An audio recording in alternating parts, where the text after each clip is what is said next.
Hello, my friends, and welcome to a brand new episode of Discourse in Magic. My name is Jonah, and in this episode, we sit down with Howard Hamburg. Howard is an incredible magician, and if you've ever spent time with him at a magic convention, he is an incredible jammer and a phenomenal storyteller because Howard spent time with some of the most incredible magicians at the castle. And in this episode, we go all the way back in time. We talk about hanging out at the castle. We talk about sitting with Dai Vernon. We talk quite a bit about Dai Vernon, some of his ideas and adages, and so much more. This was a wonderful episode. It was a pleasure to chat with Howard. You're going to love it as much as I did. It's going to feel just like sitting beside Howard at a magic convention. I hope you like it. I know I did. Here it is, a wonderful conversation with the one and only Howard Hamburg.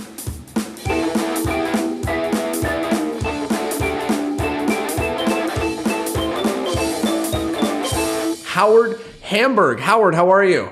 I'm doing fine, thank you. Howard, it's such a pleasure to chat with you, not only because of the incredible history that you have in magic, but also because I've sat down with you at countless Magi Fest conventions and jammed for hours on end, and I've been really looking forward to sharing this with the world. So thank you for sitting down with me. Let's get started all the way back at the very beginning. How did you get started in magic? How did you find magic? When I was 12 years old, I worked in a pool hall in Rochester, New York. And I used to clean the tables, and I put the cues in the racks, and I make sure there was chalk on the table, et cetera, et cetera. In the back of the pool hall was what they call a bust-out joint. A bust-out joint is another term for you go in to play cards, you go in with money, you come out with nothing. And I used to go in there and give them sandwiches, and I knew at 12 what was going on. I knew that these three tables and these three dealers, what they were up to. And one night I went in when there was no players there, and there was just one dealer, and they were just about ready to close. And I said to him, "Would you show me how to shuffle a deck and leave the cards in the same order?" And so he taught me a false shuffle, and then he taught me a false cut. Segue, when I was 16, I went into a magic shop in Rochester, New York. There was a youngster there who was 14 years old who did the most incredible magic I've ever seen. And I taught him this false shuffle and false cut, and we were friends till the day he died. And he told me one time, he says, "Howard, I'm going to be one of the greatest magicians of all times," which, everyone in that age would basically say that. But it came to fruition. His name was Michael Skinner. Wow. Michael and I were inseparable friends right up to the end, which was a shame. Died too young a man. And then I eventually came out to the West Coast. I dabbled around with cards as my years progressed into my early 30s. And I met a fellow by the name of Ray Grismer at Hollywood Magic. Now, Ray Grismer was a school teacher who played piano, and he was teaching someone how to play piano. In return, that person was teaching Ray magic. And he said, "Would you like to meet my piano student?" I said, "Sure." And in 1970, the first week I remember, we walked into the Magic Castle. He said, "Howard, here is my music student, Dai Vernon." Now, I knew the name because I had read a couple books, and his name came up through these books. And we sat down, and he said, asked me, "What kind of magic do I do?" I said, "Well, I really don't do any magic." I said I could do Triumph. That was the only thing I could do magic-wise. And I did a few little things for him, some run-ups and whatnot. He said, "Monday there's going to be you can come in and you can go in front of a board, and you audition and be a member at the Magic Castle." He said, "Why don't you come in Monday?" And I said, "Geez, one thing I know." He said, "Get a couple books over the weekend and read them. You'll be all right." And so that Monday I went downstairs, and the room was dark. The table had a light on it, and there were 5 or 6 guys with little white membership committee badges on, and they're asking me, what was the first magic trick? I said, my uncle took a nickel from my ear, that type of stuff.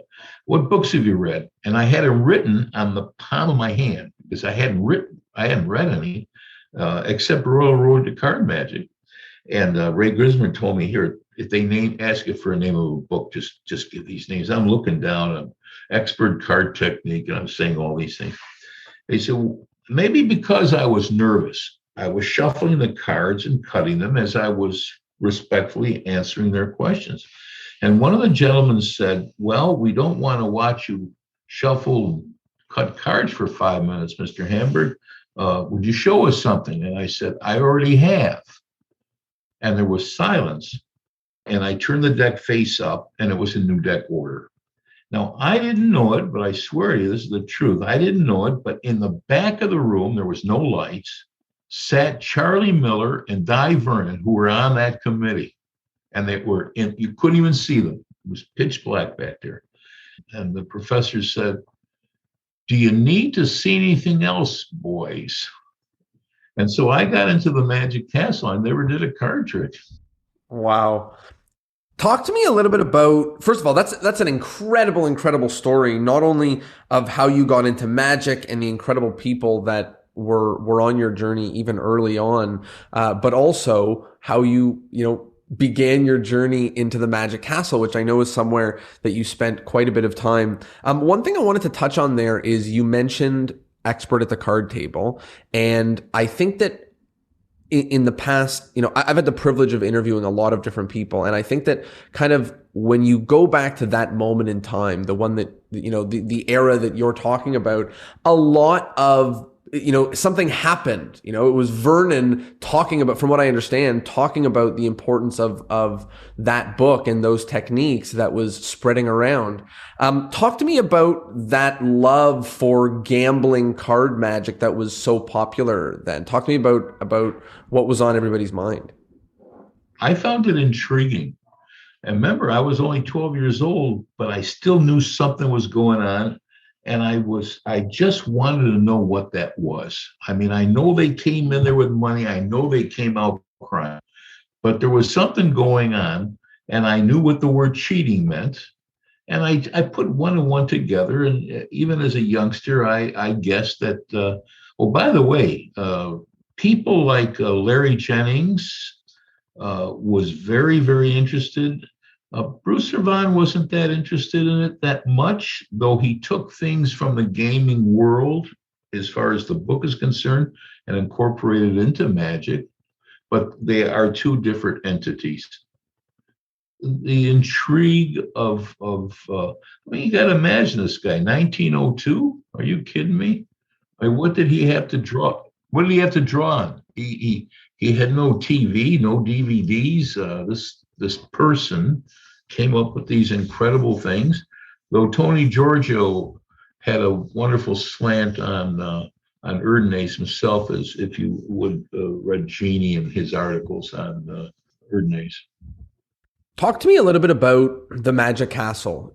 Lots has changed in the world of magic. And one thing right now is that there are other incredible hubs where magicians go to gather and perform. But there was a moment in time, a long period of time where that place was the Magic Castle, and being there was the center of magic. Can you talk a little bit about the time that you spent at the castle? Well, I have to, out of courtesy, say it isn't the word was, the word is, because magicians from all over the world, why would you want to come from XYZ Germany to come over here to maybe make $1,500 to work a week at the Magic Castle, have to pay for your airfare?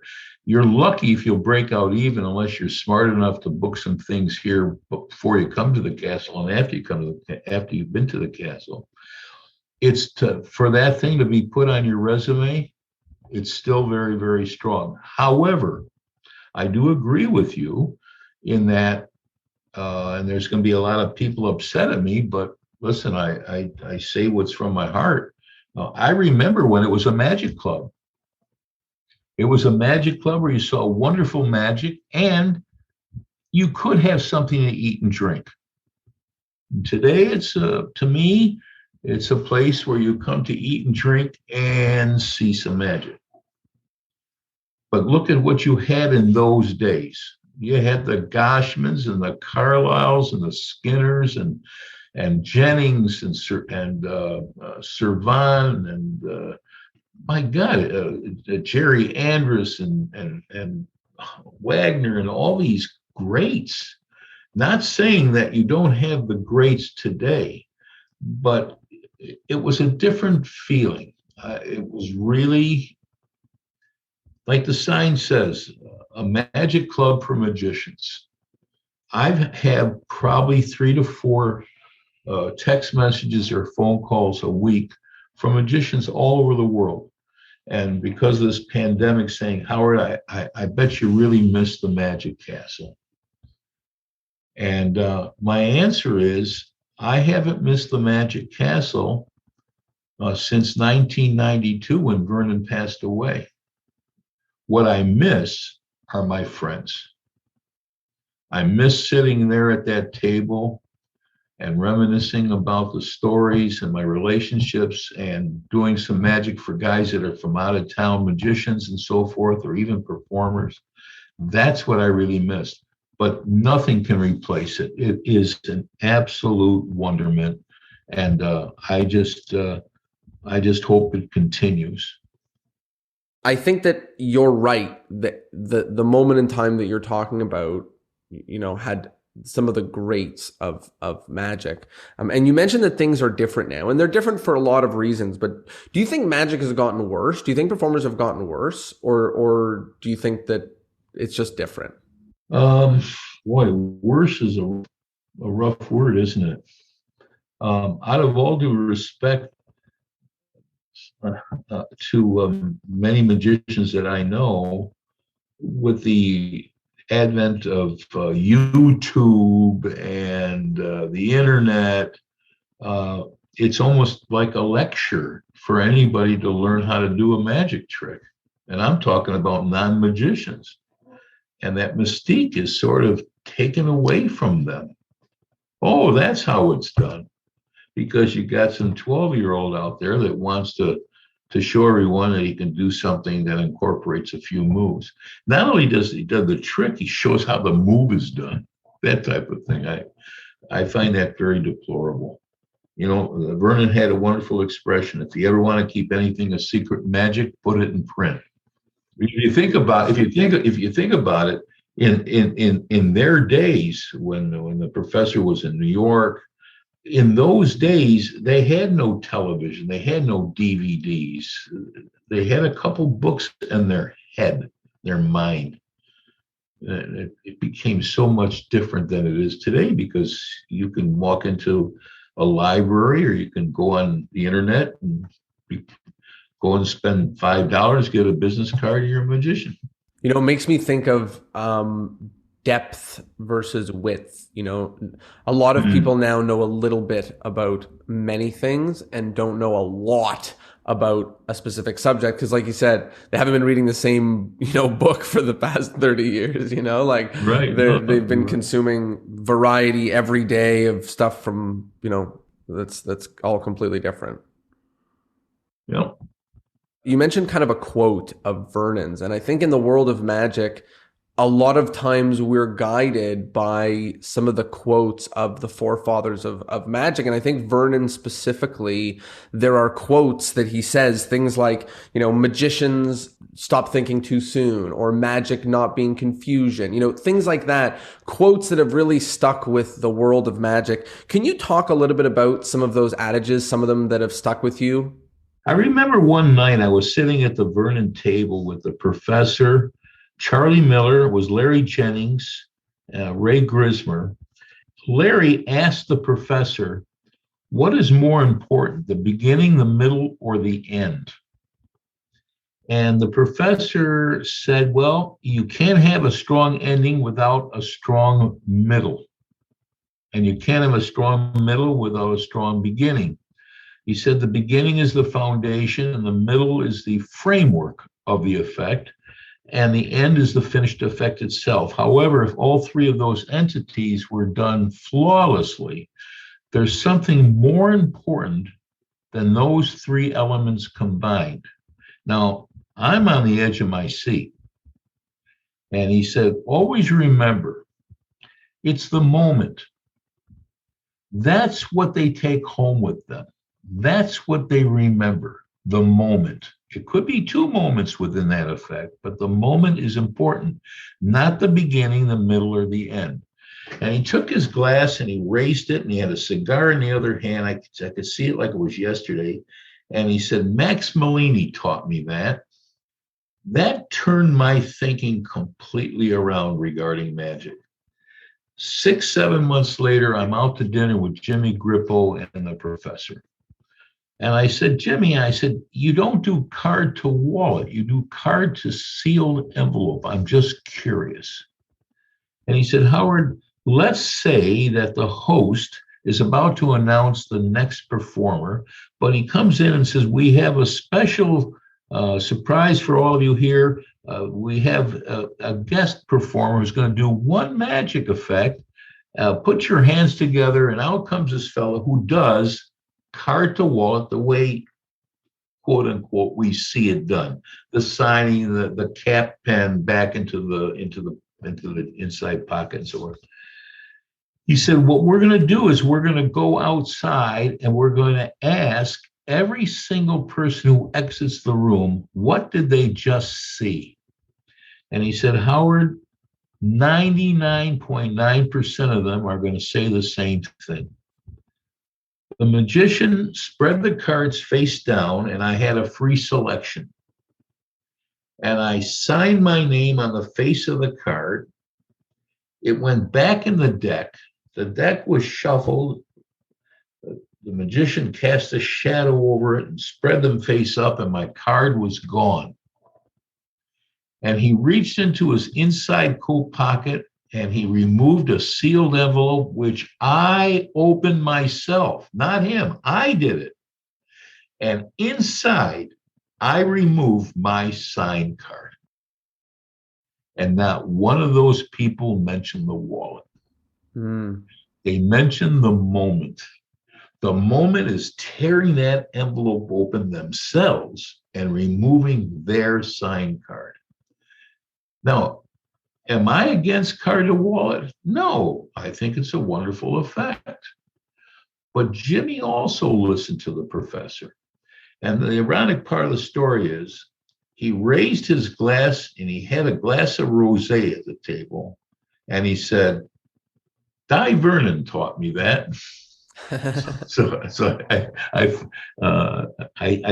I'm glad you asked the question, because that was a very, very important moment in my thinking about magic. Why do we do the things that we do? Let me be more clear. You see a magician will take a coin and place it in their hand, cast a shadow, and it's gone. Let's say that's part of the effect. Coin disappears, the coin disappears. And what happens, what do 99% or 95% of magicians do after the coin disappears? What do? They bring it back. They've now convinced the audience it was never gone. But they were hiding. They have convinced the audience that they had it hidden well. That's the message. Now, is that true in all coin tricks? No, matrix, absolutely not. But yes, they bring it back. Well, now I watch an audience when I see particularly a non-card person working. I sit at a special place in the close-up room where I can see the audience. And when the coin disappears, they're in awe. I mean, their mouths are agape, and did you see that, Gloria? What? Soon as it's brought back, they start not, you know? So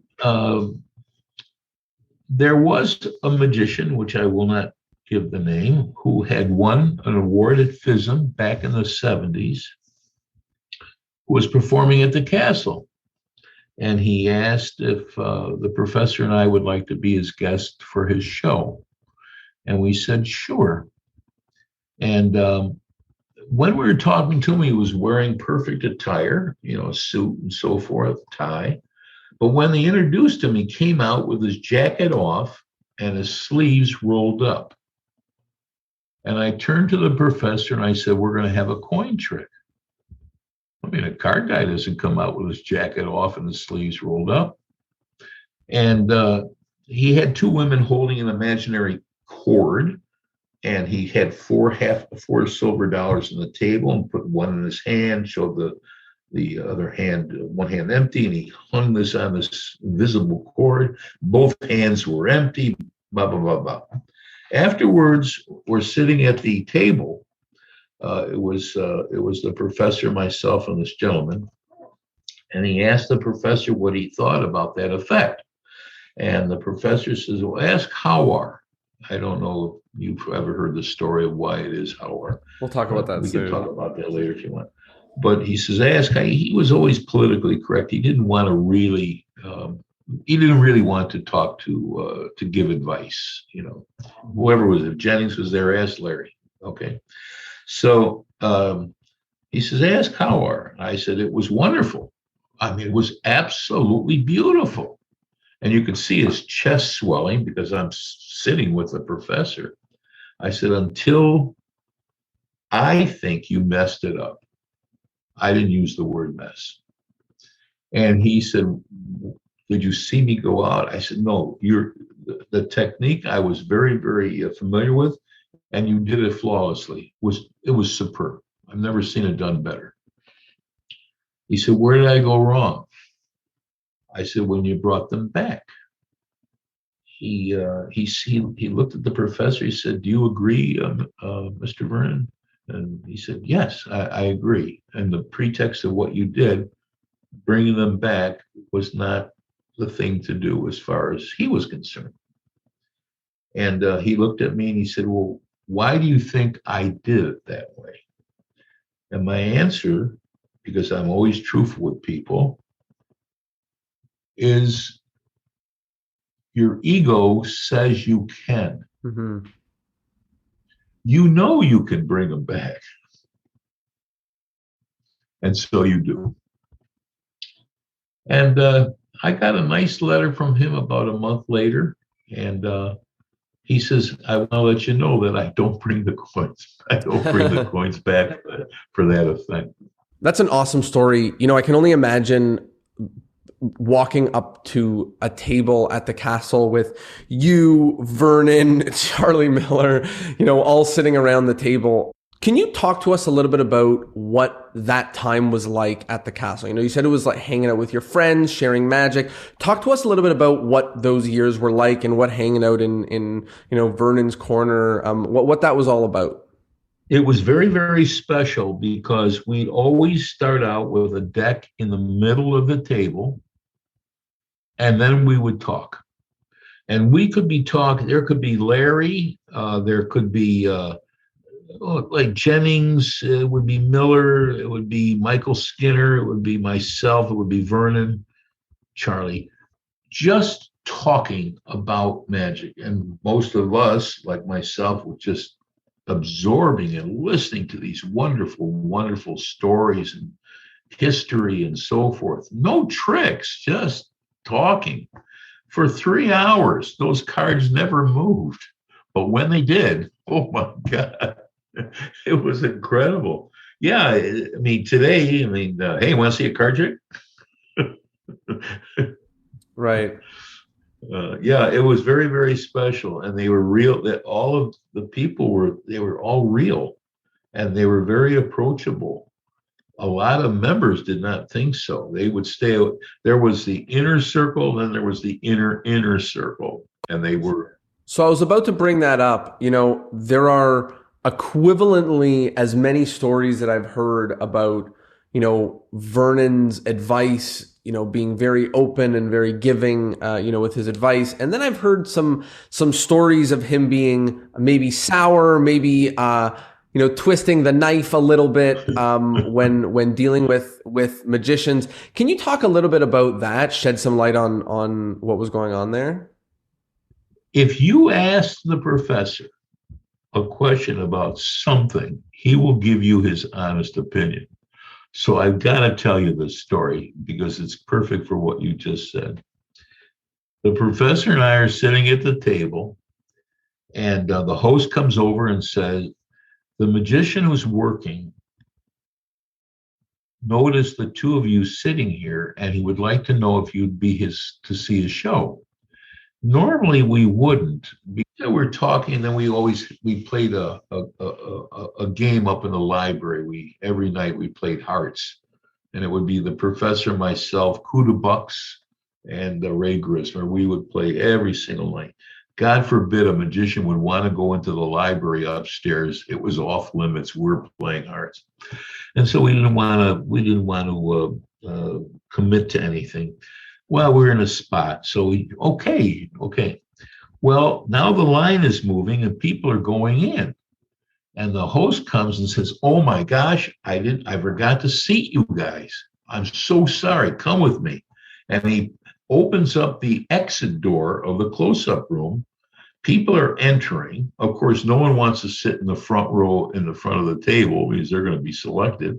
And so he had us sit in the middle, the center of the front row, a foot away from that table. And the guy comes out, and who's he looking at? Dai Vernon. And he fell apart. I mean, literally fell apart. He couldn't hold coins. He couldn't hold cards. It was terrible. I felt bad for him. So now we're back at the table, and Bruce Servan joins us. And the guy comes out and he says to the professor, he asked the worst question. He said, "I noticed you were to see my show. Do you have any comments? You or Mr. Hamburg have any comments?" That was the worst thing he could have said.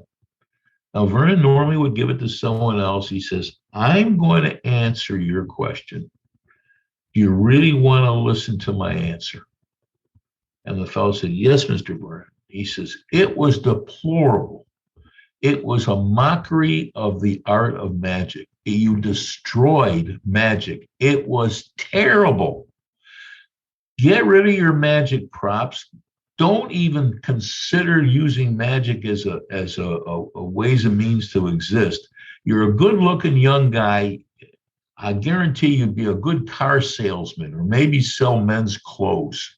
This is what he's telling this guy, and you could see a tear coming from his left eye. And I'm looking at Bruce, and Bruce is looking at me, and we're just, oh my God! I just feel I wanted to curl up and just disappear.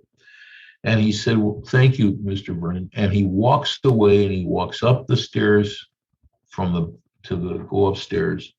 You couldn't even see his head. His head was so down that all you saw was his shoulders going up the stairs. And I swear to you, Vernon turns to Bruce and I, and he says, "How do you like that? He can't take constructive criticism." No, he just got through ripping this guy's heart out. One would think, well, he was doing it as a joke. No, that's the way Vernon was. It seems like in some ways, he was an incredible mentor to magicians, both people, reading his material from afar, watching the revelation tapes, like everything, people communicating with him close. But then I also hear stories that are just like this, that he was a little bit rough around the edges. And you mentioned he asked for a comment on the show, and that was the worst thing that he could have asked. What do you think was going on there? It sounds like, I guess sometimes he was really wonderful and giving, and sometimes he was a little bit prickly. Can you talk a little bit about what you think was going on? Yeah, I found the professor to be a very, very honest person. And maybe in his way of communicating it might have been on the rough side. But I found him to be very generous also, and I learned more from him without him teaching it to me. he would just give me enough information, or not only me, but Bruce or Larry or anybody. He would give you just enough information to make you think. Like, well, did you ever think that on that second move that you did a diagonal shift instead of? Just something to think about. That's what he would say. And he'd go back to smoking a cigar. But he made you think. And by golly, you thought about it. It'd be easy for him to say, here's what you should do. But no, he never did that. He never did that. But he was very giving. Oh my God, I could tell you some stories that would close this interview. about I guess things that he's done on the prickly side of the spectrum. Yeah, I can't say it. Maybe we'll save one for the end. One real prickly one for the end, in case it's an interview stopper. We'll save it right for the end. You know, one thing I wanted to ask you is that I know that in spending time with a lot of these magicians are full-time performers. And I know that you aren't, you've never been. Can you talk a little bit about this? Well, in 1971, I was asked to perform in the close-up room, and I turned it down. I said, no. I never performed at the Magic Castle in 53 years. Oh, I sat at that table and sat with my friends, but I never performed, did magic for a living. Because fortunately for myself, and I'm humbled and appreciative of the fact, I was doing okay financially. And I felt it would be an injustice for me to take up 1 week of pay from a magician who's sharing a 1-bedroom apartment with 3 other guys, not knowing where his rent was coming from. I felt that was not right. A full-time magician, and I'm going to take away his paycheck. And so I never did. I never worked the castle. I've been asked repeatedly, and I still won't. The only time I did anything at the castle was a bunch of people from one of the boards and also some other people that were high up as far as the castle was concerned, officers, said, we'd love to have you do a lecture. It was Johnny Thompson who actually convinced me to do a lecture, telling stories about my relationship and experiences with the greats that we're talking about.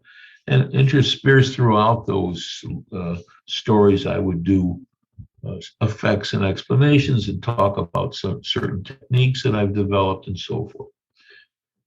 And I decided to do that. And so I actually never even knew the structure of a lecture. And it was Johnny Thompson who showed me, this is all you're going to do. Just be yourself, like you're sitting around the fireplace in the living room and you're talking about magic.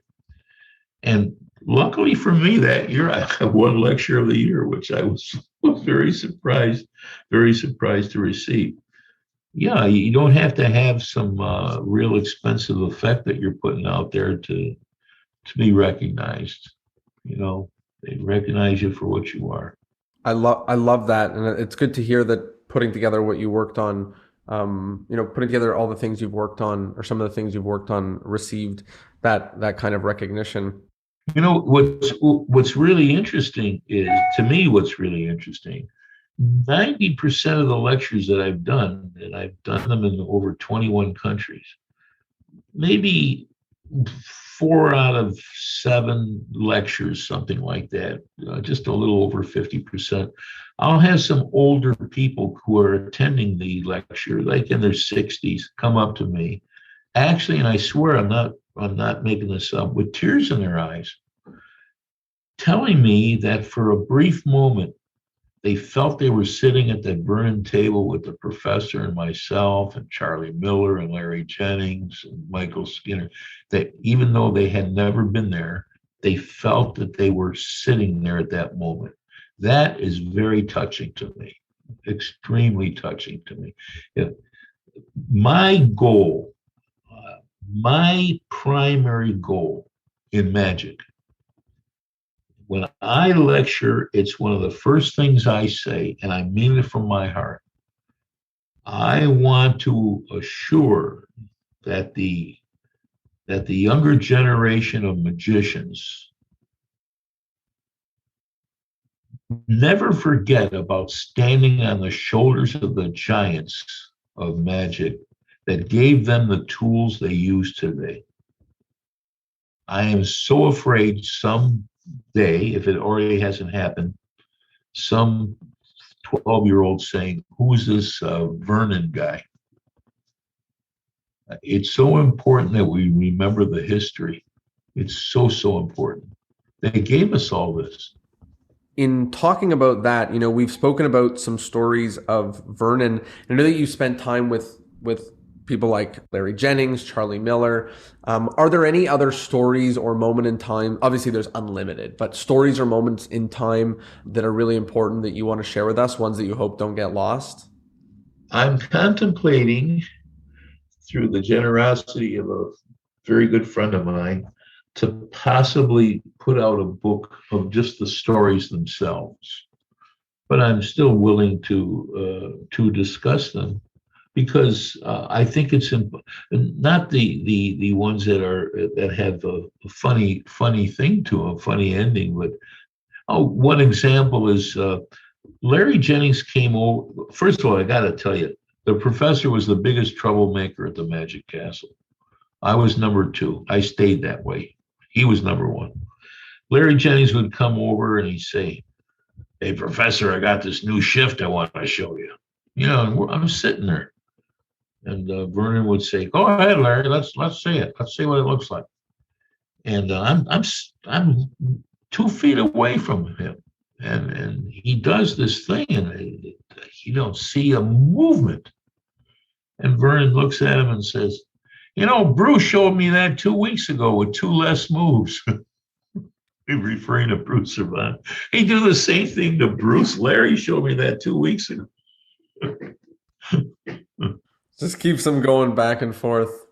I do have a funny story I could relate if you want to hear a funny story. Yes, please. So it was Larry, myself, and Ray and Charlie and the professor, and we're sitting at the Vernon table, and the line that lined up to go into the close-up room was behind where Vernon was sitting. He was talking to some women friends. And he looked over at me and he says, "Howard, do me a favor. Would you show my friends something while they're waiting in line?" And I said, "My pleasure." I get up and I spread the cards, select one, one to one person, one to the other. I asked the second person, "What was your card?" And she tells me, and I reach into my coat pocket and I remove it. And then I said to the first person, "What was the name of your card?" And she says that Queen of Diamonds, whatever. And I had my hands cupped like I'm holding the deck between them. And I said, "Don't take your eyes off the deck." She says, "I won't." And I open up my hand and the Queen of Diamonds is there and the deck is gone. I love the effect because it's different under all conditions. They were just, "Oh my God." And Vernon thanked me and Charlie said, nodded. And I sat down. Now, you have to understand, Larry and I were good friends. But what a lot of people don't realize, Larry was not a good drinker. They thought he was a good drinker. He had diabetes. He had a lot of medical issues with him, even as a youngster. So it didn't take much to get Larry, whacked. And he always drank at the Magic Castle. And Larry says, "That's the worst." Well, I won't use the word, but "That's the worst thing I ever saw. You should have done a top cover pass. That was terrible." Well, Miller says, "Larry, Howard's a friend of ours. You don't embarrass him like that. If you got something constructive to show him, but don't embarrass him in front of us." He says, "I'll show him." So he stands up and he's 3 feet away from us with his back to us, doing the same effect for these women. He's going to show me. Vernon says, "That's terrible. You must feel so embarrassed the way he just treated you in front of all of us. I can't, you must feel terrible." Howard says, He said, by the way, he's using bicycle rider back playing cards, just like you, Reds. Maybe you can think of something. I thought maybe for an eighth of a second. I stood up 2 feet behind Larry. His back was still to us. When Larry went to his pocket with the deck, I took my deck and I remember I'm behind him. I threw it between his legs, and there's cards all over the floor. Larry thinks he missed his pocket because he just went to his pocket and here's cards all over the floor. And he starts walking across, I don't need this crap. And he walked up the stairs. Oh, he was so upset. And Vernon's laughing and Charlie's got a twinkle in his eye. And I started to sit down and the professor says to me, he says, how are you? He says, I wouldn't sit down if I were you. He said, I'd go home right now. He said, because Larry's going to be really upset when he finds the deck in his pocket. But those are the things that went on. Those are the things. That's awesome. Here, if you have time, I mean, I'll tell you another one if you like. It's up to you. Yeah. Yeah.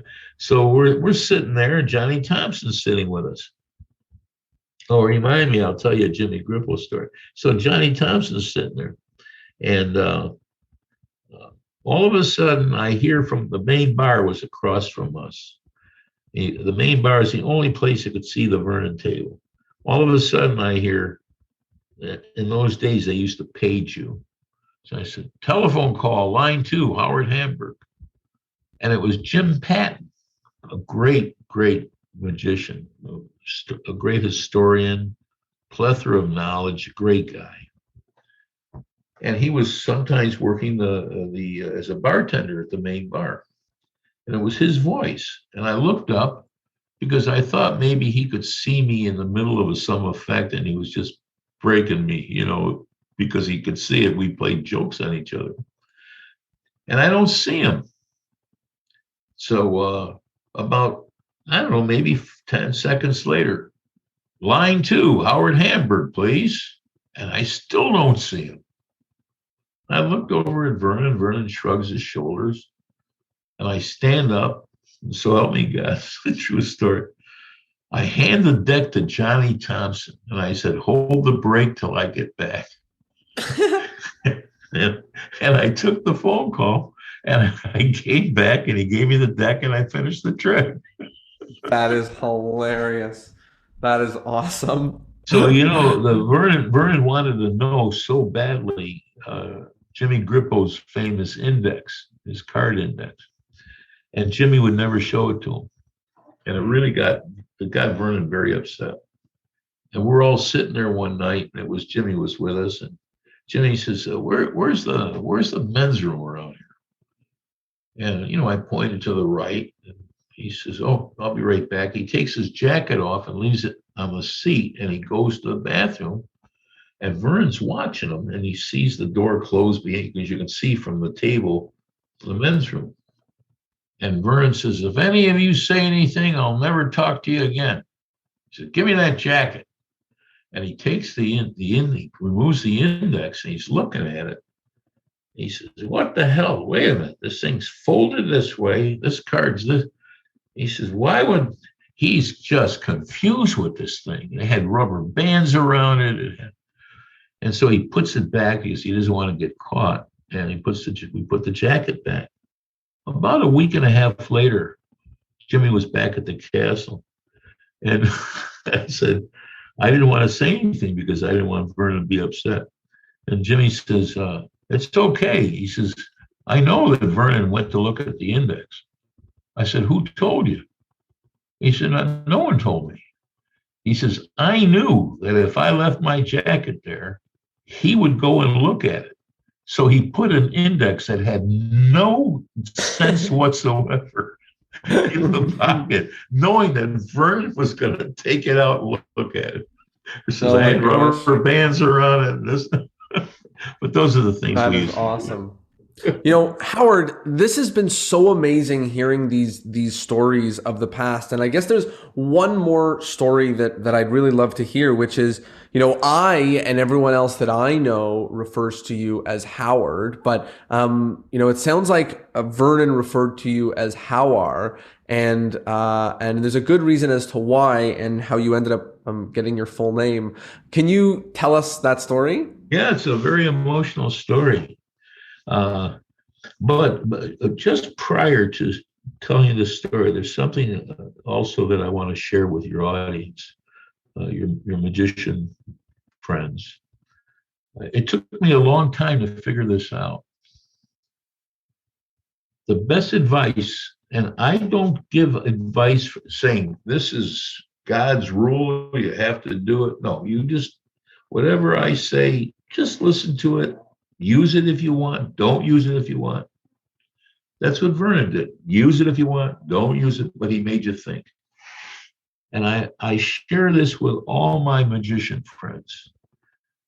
If there's one piece of advice I could give them, it's stop thinking like a magician and think like a spectator. And your magic will be 100% better. The same magic you've just been doing will become much better. That's the problem that I see.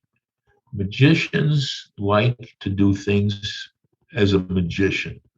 And if they stop thinking like a magician and start thinking like what the spectator is seeing, then they will find themselves doing better magic. That's I just wanted to leave that with your audience. I love that, and I think that's it's absolutely critical. And I'll share just as a corollary to that. I think that as we do magic more and more, as we get deeper and deeper into magic, it kind of gets harder and harder, right? It's harder to remember what it's like, to be a spectator. It's harder to picture, what these things are like. But that is so important. Otherwise, you end up doing magic that's kind of just to entertain yourself. It's not made for audiences. So thank you for that. So we'll get back to Howard.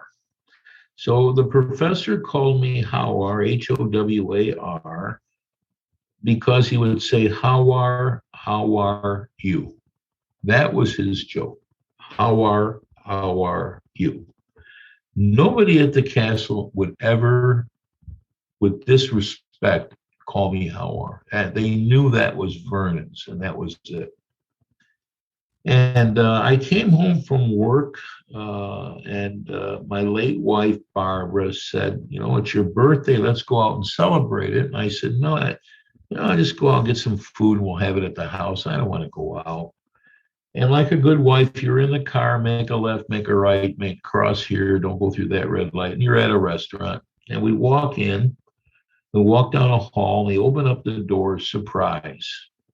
There were around 60 or so of my friends, Tony Giorgio, Michael Skinner, Charlie Miller, the professor, Kuda Bucks. My God, it just went on and on and on. My friends, my wife had arranged a surprise birthday party. At about 8:30 that evening, the professor approached me and he said, here's a card for your birthday. And the card read, to my friend Howard. And he gave me the card. That was the card he gave me for my birthday. So at about 11:15 or so, he came up to my wife and I, and he said, look, he says, I have a special card. And he said, I don't want you to open it here, and I don't want you to open it in the car. I want you to open it at your house. He said, Barbara, would you make sure that that's what he does? And she said, I will, Professor. And it just said to my friend Howard. And I put it in my jacket. I get home. I thank my wife for the wonderful evening. And she said, what about that card the professor gave you? Oh, yeah. And I reached in my pocket. And it says, thank you for your friendship. And it was just a regular card, but inside was a sealed coin envelope. It was sealed, and I held it up to the light. there was something in it, but I couldn't make it out. And I tore it open and I poured the content onto my hand, and it was the letter D. For 22 years, he called me Howard, and he gave me that damn D for my birthday. Now, there was no need for me to discuss it with him. When I came back to the castle a few nights later, we never discussed it. There was no need to. Eventually, he turned really sick, and he went down to his son in San Diego. And the doctor was taking care of him, called me on a Wednesday, I believe it was, and said, I just want you, a few of you. He says, I'm calling you first, but I want you to know that the professor it doesn't look good. We've got him on morphine and so forth. And if you want, you could say a few words to him. So I gave the phone to the professor, and he says, how are you? Because the doctor told him Howard Hamburg's on the phone. And I said, I said to him, I love you, Professor. And he says, I love you too, Howard. That was our conversation. And then that Sunday, my phone rang, and it was Dr. Pearson, who said he had just passed away. So, it's a very emotional story for me. Thank you for sharing that story and for letting us behind the scenes on what everything was like. It sounds like it was the most fun time ever, the most incredible years ever, hanging out with these absolute legends in the world of magic. And it still can be for everybody. It really can. It just maybe just change one's thought patterns, or it's not the trick it's not the trick. There's more to Can you extrapolate? Can you extrapolate when you say it can be for anyone? What do you mean by that? Well, I mean, today a guy gets a job and he says it's $700, and the potential customer says, "Oh, I got a magician that can do it for 300. Yeah, I'll do it for 300." I mean everyone. It just reminded me. Michael Skinner and I and Ray Grismer started a magic club called Scum. It was Select Coterie of Unusual Magicians. That was the name of the club, Scum. And one of the bylaws was you had to have said something as a magician nice about another magician. And we had no members. No, I mean, magic is wonderful, and look at the wonderful things that are coming out. The creative thinking and so forth with a lot of the fellows from Europe, like from Spain and so forth. I still think it's wonderful. Maybe it's some of the people that are behind it that I don't. Some of the organizations and stuff. Maybe I'm not that happy with them.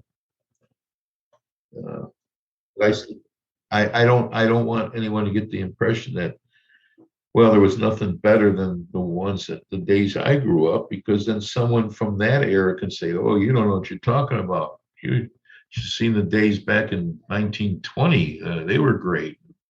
No, that's not what it was. It just happens I was lucky to be where I think magic turned. When you have the Jennings and the Steve Freemans and those people who the rocker bombers and so forth, I think that is and I know I'm leaving a lot of people out, and I apologize, but I think that was an era where things turned back in the 60s, 70s. I really feel that. And I don't see why it can't continue. I agree. And I'll also, comment on what you said, which is there's amazing creativity happening all over the world, and amazing communities that are experiencing, some of the fun and moments that you're talking about. It may not be with the professor, but it's us building relationships with and having amazing memories with the legends of our time. As we get to the end of the episode, there are a bunch of questions that we ask each of the guests that have been on the podcast, some wrap-up questions. So the first one is the endless chain. In order to keep this podcast going on for eternity, each guest is asked to recommend another guest that would be a phenomenal addition to this show. So Howard, who is somebody that right now you think would be a really, really wonderful addition to this show, someone to be a good interview? There's two catches. The first is you have to be able to put us in contact. And the second catch is I cannot have had interviewed them already, which means you may have to do a couple of guesses. Well, boy, there's a lot out there. One that comes to my mind, even though he appears to be this funny, laughing guy and so forth, but he's smart as a fox, is Danny Ortiz. I have interviewed Danny Ortiz, and he is brilliant, and he's being featured at our next convention that we're putting on. I tell you, I'd love to really think this out and get back to you. I would write to you. Who I'm there's so many guys out there that are just wonderful, really wonderful. Absolutely. We can revisit this, and I can put in your answer a little bit later. So thank you for that. And Danny Ortiz is amazing. The next question is about modern magic. So a lot has changed in the world of magic, especially since the era that we're discussing. What's one thing in the world of magic right now that you like, and one thing in the world of magic right now that you don't like? I like the creativity that I see. The wonderful creativity. I mean, there's some wonderful things out there right now. I'm not talking about gaff. I'm talking about techniques and subtleties. I think there's more of that coming back now, instead of just the trick. I think people are seeing that there are things that are in between the lines of that structure, that the little subtleties that make the effect. The effect doesn't make the subtleties. And what was the rest of the question? I'm sorry. That's the positive. What? And what's something you don't like about the world of magic right now? I don't like the internet, YouTube, and I think it's very hurtful to magic. Specifically exposure, yes, or just yes. Yeah. Yep. Yeah. The next thing is the take-home point. People have been listening to us talk about incredible stories for over an hour now, and people are going to think back to this episode. Maybe they'll remember a story, maybe they'll remember an idea. Howard, what's one thing that you hope that people remember after listening to this conversation? Well, I sort of mentioned it in a way of which I think sums up my whole feeling about the importance of being able to communicate, and that is to stop thinking like a magician and start thinking more along the lines of a spectator. I think I find that very important. There might be people that disagree with me, fine, but that's how I feel. Okay, if there's one point, and also, pick up a book once in a while. Though I have my comments about that. I mean, some of these people are putting out magic books, and how the hell can an average guy afford $225 for a book? Yeah. Last thing is plugs. So where can people find you on the internet? Where can people communicate with you and chat and see what's going on? Well, I'm still that underground guy. My email is hhamburg, HHAMBURG, the number 4 at gmail.com. Anyone wants to drop me a line and ask me a question, I'll be more happy to answer it if I'm able to. Well, Howard, I want to use this opportunity to thank you immensely for not only this conversation, but also, everything you've done for the Magic community. For somebody who is underground, you sure are quite a legend, and at 82 years of age, impressive and incredible to hear your story. So thank you so much for sharing it with us. Well, I thank you for putting something out there for people to watch because, again, it's allowing people to know there's more to this than just pick a card.